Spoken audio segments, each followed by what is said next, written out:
صاحب، اب میں اس فرد کو دعوت دینے جا رہا ہوں اور پوری دنیا کے اندر اس کا نام جانا جاتا ہے، لیکن آج اس کا تعارف صرف ایک ہے، وہ اللہ کا بندہ ہے اور حضور نبی کریم صلی اللہ علیہ وسلم کا سچا عاشق ہے، عمران احمد خان نیازی۔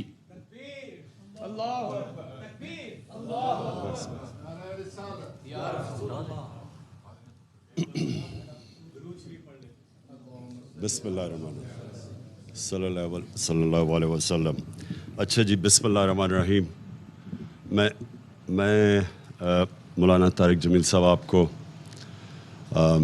یہاں آنے کے لیے آپ کا شکریہ ادا کرتا ہوں، اور یہ پاپولر ڈیمانڈ تھی ہماری ساری پارٹی کی طرف سے، لوگوں کی طرف سے بھی، کہ آپ کا آج دعا کرنا بڑا ضروری ہے، تو اس لیے ہم سب کو بڑی خوشی ہے کہ آپ یہاں ہمارے ساتھ شامل ہیں۔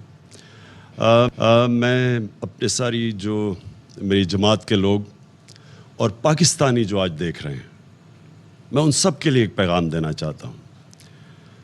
آج سے 1947 میں آج کی رات 27 کو پاکستان بنا تھا، تو پہلے ہم سب کو سمجھنا چاہیے کہ ایک بہت بڑی خواب کا نام پاکستان تھا۔ یہ کوئی عام ملک نہیں بنا تھا، یہ واحد ملک بنا تھا اسلام کے نام پہ، اور اس میں ایک نعرہ تھا کہ پاکستان کا مطلب کیا، لا الہ الا اللہ۔ اور یہ سارے بر صغیر کے مسلمانوں کی کوششوں سے، ان کی ووٹ سے پاکستان بنا تھا۔ وہ مسلمان جن کو پتہ تھا کہ انہوں نے پاکستان میں نہیں رہنا، جو آج 20 کروڑ لوگ ہندوستان میں ہیں، ان کے جو بڑے تھے ان کو پتہ تھا کہ وہ پاکستان میں نہیں رہنا، اس کے باوجود انہوں نے اس خواب کے پیچھے ووٹ دی تھی پاکستان کو۔ تو یہ ایک علامہ اقبال کی جو خواب تھی، وہ ہمیں سب کو سمجھنا چاہیے، کیونکہ جو ایک قوم اپنے نظریے کو کھو بیٹھتی ہے، وہ قوم کا وجود ختم ہو جاتا ہے۔ تو ہمیں پہلے سمجھنا چاہیے کہ بہت بڑا پاکستان کا جو خواب تھا، ہمیں اپنے مقام کا سمجھنا چاہیے کہ ہم کوئی عام ملک نہیں بننا تھا۔ تو آج اس عبادت کی رات میں سب سے آپ سے چاہوں گا کہ آپ دعا کریں پاکستان کے لیے، کہ ہم اس خواب کی طرف جائیں جو بدقسمتی سے ابھی تک ہم نہیں جا سکے۔ اور وہ خواب کیا تھی؟ کہ وہ خواب تھی ایک عظیم قوم نے کھڑا ہونا تھا مدینہ کی ریاست کے اصولوں کے اوپر۔ یاد رکھیں، ہمارا جو قرارداد مقاصد تھا، اس میں واضح تھا کہ پاکستان نے ایک اسلامی فلاحی ریاست بننا تھا، اور وہ مدینہ کی ریاست کے اصولوں کے اوپر کھڑا ہونا تھا۔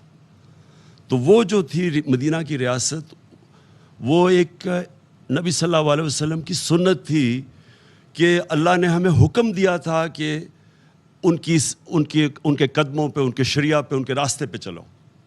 تو مدینہ کی ریاست ان کی سنت تھی۔ اور وہ کیوں اللہ نے ہمیں حکم دیا تھا؟ کیونکہ وہ ریاست نے بنیاد رکھی تھی دنیا کی سب سے عظیم سویلائزیشن۔ مسلمان نے کئی 100 سال دنیا کی امامت کی، ہر طرح سائنسدان بھی ٹاپ مسلمان تھے، ہر کلچر میں، تہذیب میں سب سے آگے تھے۔ تو اس کی بنیاد رکھی گئی تھی مدینہ میں۔ تو یہ پاکستان کو اس اصولوں پہ ہمیں کھڑا کرنا چاہیے تھا۔ تو اس کا جو سب سے بڑا اصول جو نعرہ تھا، پاکستان کا مطلب کیا، لا الہ الا اللہ۔ ہمیں پہلے لا الہ الا اللہ کا مطلب سمجھنا ہے۔ لا الہ الا اللہ کا مطلب کہ جب آپ اللہ کے سوا کسی کے سامنے نہیں جھکتے، انسان آزاد ہو جاتا ہے۔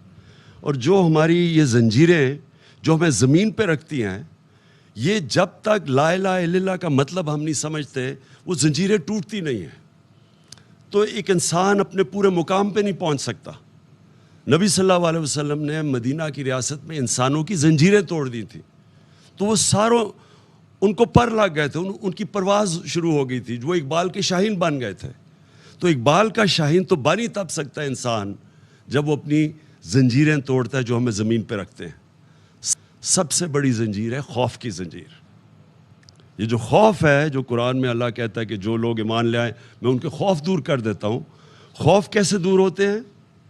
جب اپنی زنجیریں توڑتے ہیں, خوف کی زنجیریں, جو موت کا ڈر کہ جی مجھے کوئی ذلیل کر دے گا, اللہ نے اپنے ہاتھ میں ذلت رکھی ہوئی ہے. رزق کا ڈر کہ میری جی روزگار نہ چلا جائے. یہ سارے وہ خوف ہیں جو انسان کو کی پرواز روکتے ہیں اوپر.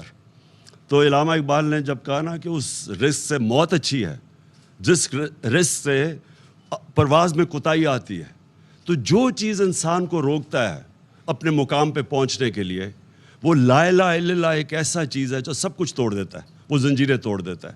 تو میں آج جو اس رات پہ اپنی قوم کو کہتا ہوں کہ دعا کریں کہ یہ جو ہماری آزادی, ہماری پرواز کے راستے میں یہ جو ایک باہر سے مداخلت اور پھر سازش ہو کے ایک پتلے بٹھائے گئے ہیں, سب کو دعا کرنا چاہیے کہ ہماری یہ پرواز جو روک رہی ہے, جو قوم نے عظیم قوم بننا ہے, اس کے لیے ہم اپنی زنجیریں توڑیں تاکہ ہم آگے بڑھ سکیں, ہم غلامی کی زنجیریں توڑیں. سب کو اس کی دعا کرنی چاہیے, کیونکہ کبھی بھی کوئی انسان بڑا انسان نہیں بن سکتا جس میں ذہنی غلامی ہو. کوئی قوم بڑی قوم نہیں بن سکتی جو کہ غلام ہو, جس کے ذہن میں غلامی ہو, جس کی زنجیریں بندھی ہوئی ہوں کہ جی ہم کیونکہ بیکاری ہیں تو ہمیں غلامی کرنی پڑے گی, بیگرز آر ناٹ چوزرز, یا کہیں جی ہم لائف سپورٹ مشین ہے تو ہمیں غلامی کرنی پڑے گی.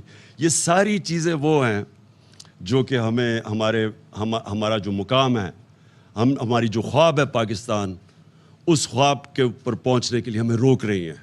تو آج میں نے خاص مولانا صاحب آپ کو اس لیے دعوت دی کہ قوم کی دعا کریں, قوم کے لیے دعا کریں. میں اپنی پارٹی کی اب بات نہیں کر رہا, میں اپنے پاکستانیوں کے لیے دعا کر رہا ہوں. اور میں چاہتا ہوں آپ دعا کریں کہ وہ جو ہم نے بننا تھا اس راستے پہ ہم پھر واپس جائیں. جو ہم بدقسمتی سے ہم اپنا راستے گم ہو گئے اور ہم اپنا راستہ کھو بیٹھے, اور ہم اپنے وہ جو پوٹینشل اللہ نے جو ہمیں طاقت دی ہوئی ہے, جب اس نے کہا میں تمہیں اشرف المخلوقات بنایا ہے, سب سے عظیم مخلوق, کہ جب انسان فرشتوں سے بھی اوپر چلا جاتا ہے لیکن گرتا ہے تو جانوروں سے بھی نیچے چلا جاتا ہے. تو ہم کچھ بھی بن سکتے ہیں, ہم زمین پہ چونٹیوں کی طرح بھی جا سکتے ہیں اور ہم پھر فرشتوں سے بھی اوپر جا سکتے ہیں. یہ ہمارے اوپر ہے, اور یہ تب ہم سمجھیں گے کہ ہم کتنا اوپر جا سکتے ہیں جب ہم لا الہ الا اللہ کا مطلب سمجھ جائیں اور وہ ہمارے دلوں میں آ جائے. شکریہ جی. اہم ترین خبریں اب ایک کلک کی دوری پر. ہر لمحہ باخبر رہنے کے لیے سبسکرائب کریں ہمارا YouTube چینل. اپنے موبائل فون سے ملکی اور بین الاقوامی اہم خبروں تک رسائی کے لیے ڈاؤن لوڈ کیجیے موبائل ایپ. باموثوق ذرائع سے مصدقہ خبروں, تجزیوں اور تبصروں سے مستفید ہونے کے لیے وزٹ کیجیے پاکستان کی سب سے بڑی news web site. ARY news پہنچا رہا ہے خبریں سب سے پہلے آپ تک, تاکہ آپ رہیں ہر لمحہ باخبر.